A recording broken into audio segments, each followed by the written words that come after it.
So, what is an inspection contingency?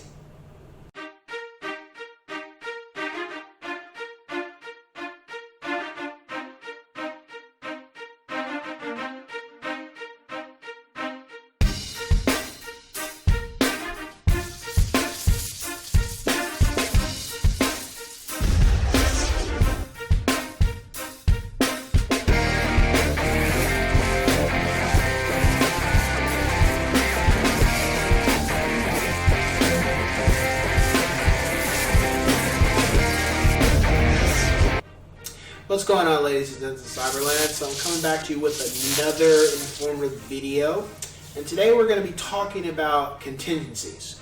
So this will probably be like 4 videos total, but we're just going to go into the contingencies in regards to when you're trying to purchase a home and why it's important to have them and not just sign off on them. So the first video today we're going to talk about is the inspection contingency. Now, in regards to the inspection, what you want to do as a buyer is when you go into a home, and I tell this with all my clients, is that we need to have an inspection done. In regards to the inspector, it just depends. You can shop around, or you can go with what your realtor can guide you to, and you can give them a call, or they can call for you and schedule an inspection. What that inspection entails normally is you want to have an inspection done on the sewer line. You want to have an inspection done on the crawl space, everything, the electrical sockets in the house, the plumbing, the roof, the attic. You want them to do a thorough investigation of the house, because just because the house looks nice doesn't mean it's okay. Good example, I always tell my clients in regards to look at it as like when you refer to the human body. Just because you see a model or a celebrity or a fitness, a muscular guy or a woman that's in full shape, what does the heart look like? What does the lungs look like? What does the liver look like? Just because the outward shell looks good doesn't mean the internal organs are okay. And I'm not saying that that's the case in general with people. I'm just saying I just look at it like that. Just because the outward appearance of the house looks wonderful, what's behind these walls? What's the plumbing like? Is there any leaking in the house? Is there any asbestos? Is there any mold? Is the foundation good? Are there any problems with the roof? Are there any problems with the sewer line? These are questions that we need to do a thorough investigation of, because you don't want to be the person who buys this $700,000 home, or even if it was $20,000. You don't want to be that person buying this home and you got all these problems now and you weren't aware of them before you purchased the house.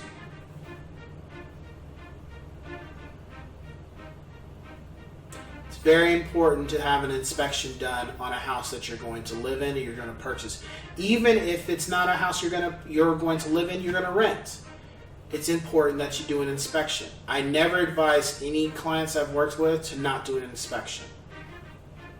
I further advise them to go with an inspection company that's going to give you a thorough report. I don't mean like a line and maybe a picture. I'm talking about a picture, depending on the severity of what's wrong, with the thorough information in regards to what's the problem. Because then the inspector's job is to just give you a thorough report of if there are any issues. But then you can hire a contractor or somebody that that's certified, that can come in and give you an idea of what it's going to cost to get these situations done or repaired if they need to be, or you're willing to do the work yourself. It's very important to do these type of things. And I'll give you another story that happened. So about probably a year or so ago, 2 years ago, I did an open house, and I had a person who lived in the neighborhood come in, and they were just talking to me, and they were looking at the house, and they said it was wonderful. They loved the modifications that was done. And, I thought, hey, this could be a potential person that could help buy a home or something. They're like, oh, no, I already have a house and stuff. But when I started asking them, how's everything going? How's it living in the house? And then they kind of started giving details that told me that they didn't have the best agent protecting their interests. Why? This is what happened. Their agent told them, oh, you don't need to have an inspection done, the house is fine, we don't need to worry about all that stuff. So not only did the agent not tell them to do an inspection, they didn't even educate them on what would happen if they didn't have an inspection or why it was important to have an inspection. Lo and behold, the person told me about, I would say, 3 or 4 months after they lived in the house, Long Beach ended up having heavy rains because the client's home they had purchased years before I had met them. We had those heavy rains, and all of a sudden, their whole majority of their roof, water was coming into their house.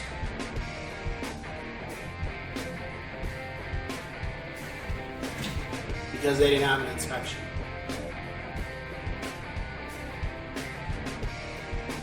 It's very important to have an inspection done on the house that you're going to live in or the house that you're going to rent to other people.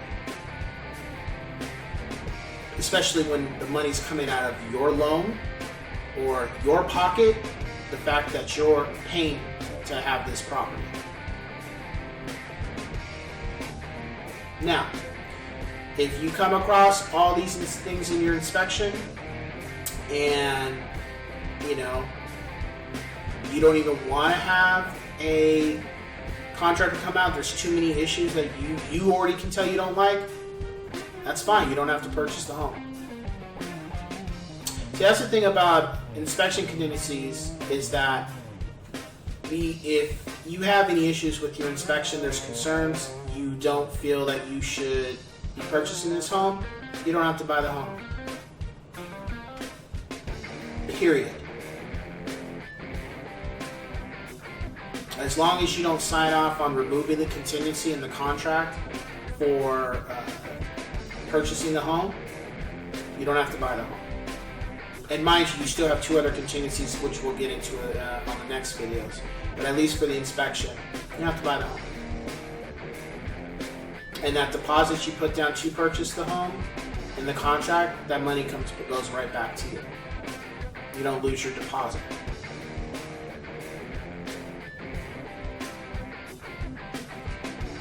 See, the one thing that I instill in my clients is, again, education, but I'm here to protect their interests, and I'm here to protect them.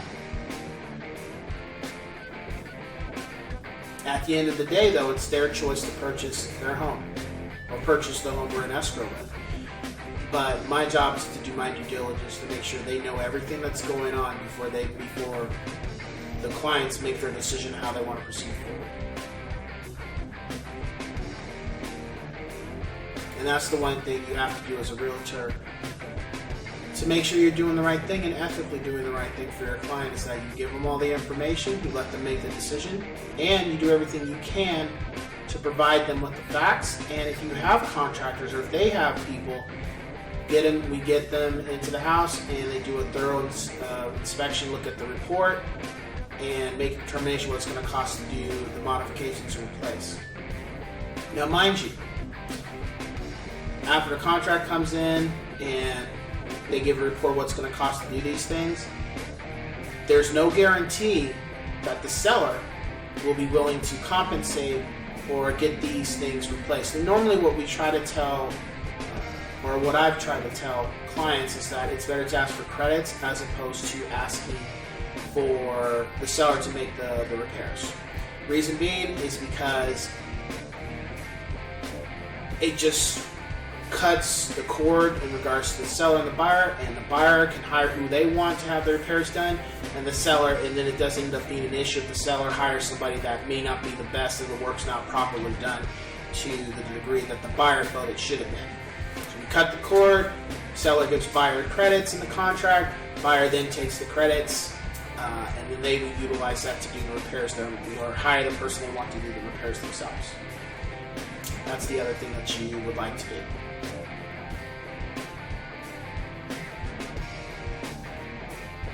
Again, I never advise a client to omit doing an inspection unless they're just buying a piece of land. And even with a piece of land, there should be some type of inspection.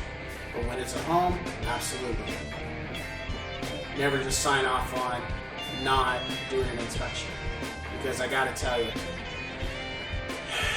I have seen some doozies in some of the homes that we've had, that my clients I've had inspections done for. Some of the stuff that came in the report, even the sellers didn't know about it. They were completely shocked at some of the report too, and they were okay with that. They were okay with applying credits because they couldn't believe it. But and that's not to say that that's not implying that there are sellers that withhold information. It's not even what this is about. You live in a house for 10, 15 years, sometimes you don't know something's doing something behind your wall, or you don't know this is going on until it actually comes in your face. That's just reality. That's not a knock on saying that sellers are deceiving or withholding information. We got a lot of stuff going on during the day, whether it's taking care of our family, working, doing stuff around our home, doing stuff, running errands outside of our home, or we get in, we don't think about these things. That's the purpose of the inspection, to alleviate that stress for not only the seller, but your client. The one who's trying to buy the property is the inspection.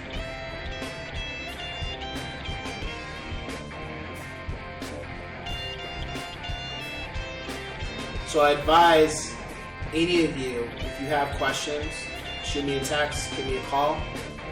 But I'd also advise you to do an inspection. Do not omit it.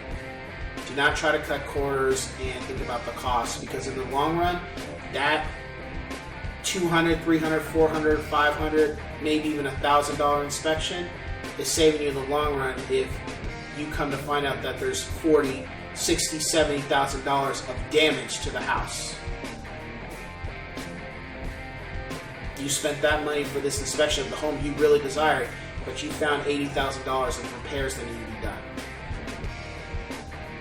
Would you rather omit it doing the inspection, and now you have $80,000 of repairs, and you're in a home now that you have to do $80,000 repairs that you didn't plan for?